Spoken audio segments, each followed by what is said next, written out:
আসসালামু আলাইকুম। আজকে আমরা দেখব এই যে আমার স্টাইলাস, এটার নাম হচ্ছে ইএসআর জিও ডিজিটাল। আমি এটা দীর্ঘ 1 মাস ধরে ব্যবহার করছি। আজকে আমি এটা নিয়ে একটু কথা বলবো। আর এই ভিডিওতে কোনো আনবক্সিং থাকছে না, কারণ আমি এটার আনবক্সিং আমার আগের একটা ভিডিওতে করছি। আপনারা ডেসক্রিপশনে লিংক পেয়ে যাবেন, ওটা দেখে আসতে পারেন। এটার দাম পড়ছে ৩৭০০ টাকা। আপনারা মার্কেটে এর আশেপাশে পেয়ে যাবেন। এর কমেও আপনারা আরো স্টাইলাস পাবেন। তো আমার কাছে যেহেতু এটাই আছে, আমি শুধু এটাই দেখাবো। তো এটার আপনি যদি এটা চালু করতে চান, তাহলে এখানে যে বাটনটা আছে এটা টিপে ধরে রাখবেন 3 সেকেন্ডের মতো। তারপর যখন ছেড়ে দিবেন তখন দেখুন এখানে যে নীল লাইটটা এটা আপ ডাউন করবে। এটা যখনই আপ ডাউন করবে তখন বুঝে নিবেন যে এটা ওপেন হয়েছে। ওপেন হওয়ার পরে আপনি সিম্পলি আপনার ট্যাবলেটের দেখবেন যে এটা অটোমেটিক আইপ্যাডে যুক্ত হয়ে গেছে। কেমন? এটা দিয়ে আপনি কাজ করতে পারবেন। এখন আমি এটার কিছু ফিচার আপনাদেরকে দেখাবো। শুরুতে একটা কথা বলে নিই, এটা দিয়ে কিন্তু আপনি এই কাজটা করতে পারবেন না। উপর থেকে এভাবে নেমে এভাবে তুলে এই জিনিসগুলো তুলতে পারবেন না। কেমন? এগুলো আপনি শুধু অ্যাপল পেন্সিলে পাবেন, কিন্তু অ্যাপল পেন্সিলের দাম জানেন প্রায় 14-15 হাজার টাকার মতো। সো এটা অনেক এক্সপেন্সিভ।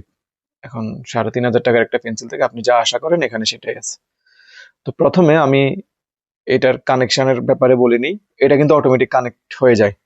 আপনি যখনই এটার সুইচটা দিয়ে চালু করবেন সে অটোমেটিক কানেক্ট হয়ে যাবে। আর যদি কানেক্ট না হয়, আপনারা সেটিংসে গিয়ে এই যে পেন্সিলে যাবেন, অ্যাপল পেন্সিলে গিয়ে এখানে স্ক্রিবলটা অন করে দিবেন। স্ক্রিবলটা অন করে দিলে সে অটোমেটিক অন হয়ে যাবে। আর নর্মালি এটা অন হয়ে যায়। আমি এখন এটার কিছু ফিচার দেখাবো। যেমন ধরুন, আপনি যদি এটা দিয়ে কিছু লিখতে চান, আমি সিম্পলি আমার অ্যাপেল নোটে আসলাম। অ্যাপেল নোটে আসার পরে আমি একটা লেখার জন্য একটা খুললাম, একটা নোট ওপেন করলাম। করার পরে এখানে পেন্সিলে ক্লিক করলাম। করে আমি একটা পেন নিলাম। পেন নিয়ে এটার রং কালো করে দিলাম। আপনি এখানে লিখতে পারেন। আমি লিখলাম, হ্যালো, সালামু আলাইকুম। এখানে বিভিন্ন পেন আছে। এই যে আরেকটা পেন আছে। আপনি চাইলে এদের লেখাগুলো বড় ছোট করে দিতে পারেন। হ্যালো। আপনি চাইলে এখানে এই যে একটা আরেকটা পেন আছে, এটা দিয়ে আপনি লিখতে পারেন হ্যালো। এগুলো আপনার হ্যান্ডরাইটিং অনেক সুন্দর করে দিবে। কেমন? আপনি চাইলে কালার দিতে পারেন। আমি ইয়েলো যদি দিয়ে যে ইয়েলো, তারপর আপনি যদি চাইলে এই যে এখানে রুলার আছে, এই রুলারটা দেখুন, এটা একটা স্কেল। কেমন? আপনি এটাকে উপরে তুলে 2 আঙ্গুল দিয়ে রুলারটাকে ধরে এটাকে আপনি সোজা করে দিবেন। এই যে সোজা করে দিয়ে আপনি এই বরাবর যখন দাগ টানবেন সে আপনাকে একটা মানে সুন্দর একটা শেপ দিয়ে দিবে। দেখেন, এটাকে বাঁকা করবে না। একইভাবে আপনি যদি এটাকে এভাবে করে একটা অ্যাঙ্গেল আঁকতে চান, আপনি শুধু দাগ দিবেন, সে সোজা করে দিবে। আপনি যদি এভাবে একটা 90 ডিগ্রি আঁকতে চান, সে কিন্তু আপনাকে এটা সাপেক্ষে 90 ডিগ্রি বলে দিচ্ছে। এই যে 90 ডিগ্রি বলে দিলে আপনি বরাবর দাগ দেন, সে এঁকে দিবে। ঠিক আছে? এটা হচ্ছে রুলারের ব্যবহার। আমি রুলারটা বাদ দিয়ে দিলাম। আমি এখন দেখতেছি এখানে আর কি কি পেন্সিল আছে। এটা হচ্ছে মার্কার বা হাইলাইটার, যেটাকে আমরা বলি। এটা দিয়ে আপনি কোনো একটা লেখাকে হাইলাইট করতে পারবেন। কেমন? তো এটা আমাদের দাগায় পড়ার ক্ষেত্রে বেশি কাজে দেয়। আর ড্রয়িং এর ক্ষেত্রে এটা খুব কাজে দেয়। আর এখানে যদি আমরা, এটা হচ্ছে আমাদের যে ইরেজার।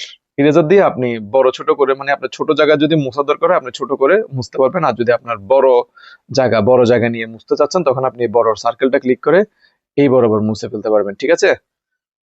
আচ্ছা, এখন আমরা নেক্সট আরেকটা পেন দেখি। এই পেনটা দেখুন। হ্যাঁ, এটার আসলে কাজ কি? এই দেখুন। ঠিক আছে? এটা আসলে আমি আসলে অনেক কিছু এখনো শিখছি। আপনি দেখতে দেখতে বুঝে যাবেন। তারপরে এখানে মার্কার আছে। এই যে আরেকটা মার্কার আছে, এই যে এটা। ঠিক আছে? এটা দিয়ে আমি হ্যালো লিখি। HELLO, hello. এটাকে আপনি চাইলে ছোট করে লিখতে পারেন। এই যে আপনি ছোট করে লিখে যে HELLO, এটা মানে রং তুলি বা ছায়াছাপ মতো। আর এই হচ্ছে আমাদের মার্কার, যে সাকো। আপনি এটাকে চাইলে ছোট করে দিতে পারেন, কালার চেঞ্জ করে কালার ডিপ দিতে পারেন, কালার নর্মাল দিতে পারেন, আপনি চাইলে কালার রেড করে দিতে পারেন। ঠিক আছে, চাইলে আপনি ড্রয়িং করতে পারেন, আরো অনেক কিছু। এটা যদি আমি এই যে একবার ক্লিক করি, দেখুন সে আমাকে হোমে নিয়ে চলে আসছে। আমি যদি আবার একবার ক্লিক করি, আবার যদি ডাবল ক্লিক করি দেখেন, তাহলে আমি একটু আগে যে ট্যাবগুলো ওপেন করছিলাম এই ট্যাবগুলোতে সে আমাকে নিয়ে আসবে। ঠিক আছে, আচ্ছা। এখন আমি যদি আবারও একবার ক্লিক করি, সে আবার হোমে নিয়ে আসছে। আমি যদি আবার ডাবল ক্লিক করি তাহলে ট্যাবগুলোতে সে নিয়ে যাবে। তাহলে আমরা এখান থেকে গিয়ে এই যে ধরুন এই জিনিসগুলো এখান থেকে দেখতে পারবো। কেমন? এখন আমি একটা জিনিস সাজেস্ট করব, যেহেতু এটা আসলে একটা মেকানিক্যাল সুইচ, ঠিক আছে, এটা আপনি যত টিপবেন তত এটার লংজিবিলিটি মানে এটা দীর্ঘদিন যে টিকার ক্ষমতা এটা নষ্ট হতে পারে। তাই আমি বলবো এই ফিচার আছে, বাট আপনি ইউজ না করলেও পারেন। ঠিক আছে, এখন আপনি যদি এই ফিচারটা ইউজ করতে চান আপনাকে কিন্তু অবশ্যই আগে সেটিংসে গিয়ে ব্লুটুথে যেতে হবে। গিয়ে এই যে ব্লুটুথের ক্ষেত্রে আমার দেখুন যে ইএসআর জিও ডিজিটাল এটা কানেক্ট করে রাখতে হবে। এটা যদি কানেক্ট করে না রাখেন, এটা যদি আপনি কানেক্ট করে না রাখেন তাহলে আপনার কিন্তু এই যে ডাবল ট্যাপ দিলেন হোমে আসছে, আবার দিলেন আবার আগের পৃষ্ঠায় আসছে, কাজ এগুলো কিন্তু কাজ করবে না। ঠিক আছে, তো এটা তো গেল। এখন এই পেন্সিলের আরেকটা চমৎকার একটা ফিচার আছে, সেটা হচ্ছে এই যে দেখুন এটা হচ্ছে মাই ফাইন্ড, মানে আপনি এটা যেহেতু একটা ছোট জিনিস, তো এটা অনেক সময় আমরা এখানে সেখানে রেখে দিই, তো যার কারণে সে ধরেন মানে কোনো কারণে ভুলে যেতে পারে আর কি, যে কোথায় রাখছি মনে নাই। তখন আপনি আপনার এই অ্যাপলের যে মাই পেন্সিল সরি ফাইন্ড মাইতে গিয়ে আপনি ওকে বের করে ফেলতে পারেন। তো ফাইন্ড মাইতে যাওয়ার পরে আমার এখানে আমার এটা অলরেডি সেট করা আছে। এখন আপনারটা যদি সেট করা না থাকে তাহলে আপনি অবশ্যই প্লাসে এসে এই আদার আইটেমে ক্লিক করে আপনার এটা বন্ধ করে চালু করলে আসবে। আবার অনেক সময় নাও আসতে পারে, যদি না আসে আপনি এটা বন্ধ করে আবার চালু করবেন স্টাইলাসটা, তখন দেখবেন এখানে আসবে। আসার পরে আপনি সিম্পলি সিলেক্ট করে সব ওকে ওকে করে দিয়ে এরকম পাবেন। পাওয়ার পর এখন দেখুন আমি ধরেন এটা আমি রেখে দিলাম কোথাও, আমি এখানে রেখে দিলাম, এটা এখন সাউন্ড করবে একটা। আমি যদি এখানে ক্লিক করি, এই যে আমি এখানে ক্লিক করলাম, এই যে প্লে সাউন্ড, এখন দেখুন সে সাউন্ড করবে। শুনতে পাচ্ছেন? আমি যদি মাইক্রোফোন ওর কাছে নিয়ে যাই,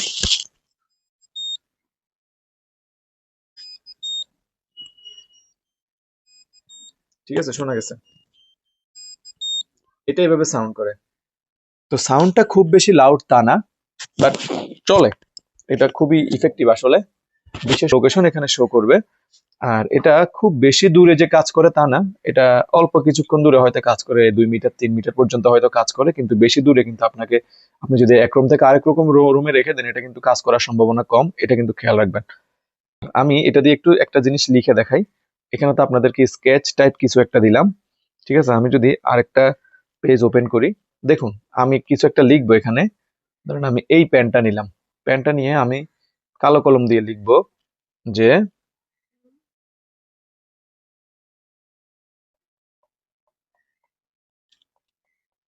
হ্যালো স্যার,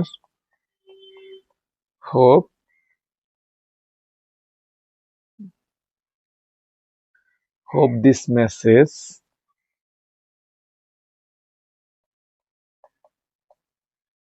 ফাইন্ড ইউ। দেখুন কি চমৎকার হাতের লেখা। যদি এটা সবই আসলে সফটওয়্যারের কারসাজি। আমি যদি কলমটা চিকন করে দিয়ে একটু লিখি যে ফিস বি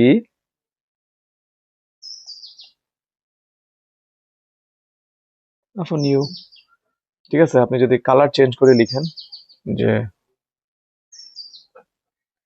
যে থ্যাঙ্কস এ লট, আর আপনি যদি নর্মাল বল ফ্যানে লিখেন, এই যে বল ফ্যান, আমি এখন বল ফ্যানে ক্লিক করলাম, বল ফ্যানে ক্লিক করে আমি এখানে চিকনটা দিয়ে লিখবো যে ফ্যামিলি ইজ এভরিথিং। ঠিক আছে, তো এটার আরো কিছু জিনিস আপনাকে আমি দেখাচ্ছি। আপনি অ্যাপল নোটে যখন নোট খুলবেন তখন এই যে ম্যাথ রেজাল্ট একটা অপশন আছে, এখানে যদি আপনি ক্লিক করেন দেখুন এখানে ইনসার্টেড রেজাল্ট আছে, সাজেস্ট রেজাল্ট আছে। এটার কাজ কি আসলে? এটার কাজ হচ্ছে গিয়ে, ধরুন আমি লিখলাম যে 24 ইন্টু 28, এটা একটা ম্যাথমেটিক্যাল টার্ম। আমি যখনই এখানে ইকুয়াল সাইনটা দিব, তখন সে আমাকে দেখুন এই যে 24 ইন্টু 28, এই সলভে ক্লিক করলে সে আমাকে অ্যান্সারটা দিয়ে দিবে। এখন সে আমাকে এখানে কিন্তু অ্যান্সারটা সাজেস্ট করছে। কেন সাজেস্ট করছে? কারণ আমি এখানে সাজেস্ট রেজাল্টটা অন করে দিয়েছিলাম। একই জিনিস যদি আমি ইনসার্টেড রেজাল্ট দিয়ে দিই, দেখুন এই যে 24 ইন্টু 28, এতটুকু পর্যন্ত আছে। আমি যখনই সমান দিব তখন সে সরাসরি আমাকে অ্যান্সার লিখে দিবে। কেমন? তো সাজেস্ট হচ্ছে গিয়ে সে আমাকে সাজেস্ট করবে, আর আর যদি বলি যে অ্যান্সার লিখে দিতে, সে সরাসরি অ্যান্সার লিখে দিবে। আমি ওকে একটা গুণ দিলাম, আমি ওকে একটা ভাগ দেই, যে আমি ওকে দিলাম 96 ভাগ 2, সে লিখে দিচ্ছে 48। আর আমি যদি সাজেস্টেড কথাটা, সাজেস্ট রেজাল্ট দেই, তাহলে দেখুন এই যে 96 ভাগ 2 সমান চিহ্ন যখনই দিব, তখন সে আমাকে রেজাল্ট সাজেস্ট করবে যে 96কে 2 দিয়ে ভাগ করলে আমার 48 হয়। কেমন? আর এই অপশনগুলো এখানে আছে। এখন এখানে আরো কিছু অপশন আছে। আপনি যদি এখানে 3 ডটে ক্লিক করেন, আপনি যখন আপনি যদি এই খাতাটাকে একটা রুলার খাতা বানাতে চান, এই যে লাইন গ্রিড দিবেন, দিয়ে এখানে যখন লাইন দিবেন, তখন দেখুন আমরা যে বাংলা ইংলিশ হাতের লেখা প্র্যাকটিস করি, এক্ষেত্রে আপনি কিন্তু নোট করতে পারবেন যে ফিস বি আপন ইউ। আর যদি বাংলায় লিখি যে আমার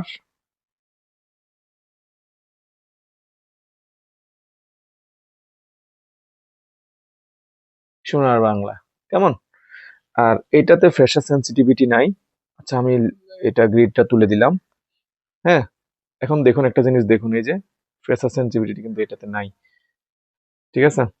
আর আমি যদি একটু ড্রয়িং করে দেখাই, যেমন আমি একটা ঘর আঁকবো, তো ঘর আঁকার জন্য আমার কি লাগবে? আমি সিম্পলি মার্কারে গেলাম, মার্কারে গিয়ে চিকনটা নিলাম, চিকনটা নিয়ে এই যে এটা জল ছাপ। কেমন?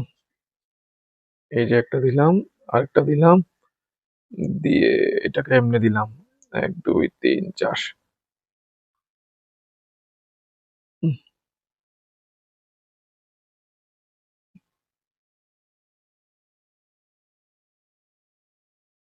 এই যে আমি একটা ডিজাইন করে ফেললাম। এটা হচ্ছে আমার দরজা, এখানে আরেকটা দরজা, তারপরে এটা হচ্ছে একটা রাস্তা, আর এটা হচ্ছে আমার উঠান। আর এই যে এভাবে করে আপনি একটা ঘর এঁকে ফেলতে পারবেন। ঠিক আছে, আমি চাইলে আর একটু সুন্দর করে আঁকতে পারতাম, বাট ভিডিওটা ছোট হইতে হবে, বেশি বড় করা যাবে না। এভাবে আসলে অনেক জিনিস এটাতে করা যায়। তো আমি নেক্সট আমার ভিডিওতে দেখাবো কিভাবে আপনি নোট করতে পারবেন, কিভাবে আপনি এটা দিয়ে হাইলাইট করে পড়তে পারেন। ঠিক আছে? আমি যদি এখানে একটা বক আঁকি, এটা হচ্ছে একটা বক, সরি।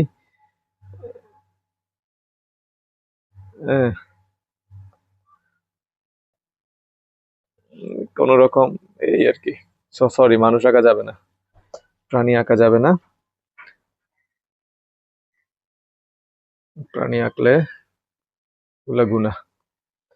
তো আমি আশা করি আপনারা ভালো কাজে এটা ইউজ করবেন, আর 5 ওয়াক্ত নামাজ পড়বেন, এবং আসলে মৃত্যুর মধ্য দিয়ে আমাদের সকল অর্জন শেষ। আমাদের দুনিয়াতে বেঁচে থাকা অবস্থায় জিনিসটার প্রতি ভাবতে হবে। আর আমি নেক্সট ভিডিওতে দেখাবো ইনশাল্লাহ কিভাবে আপনারা এটা দিয়ে হাইলাইট করে পড়বেন। কেমন? তো আপনারা ভিডিওর ডেসক্রিপশনে চেক করবেন, আমি যখন ভিডিওটা তৈরি করব তখন ভিডিওটা এখানে আপলোড দিয়ে দিব। আসসালামু আলাইকুম ওয়া রাহমাতুল্লাহ।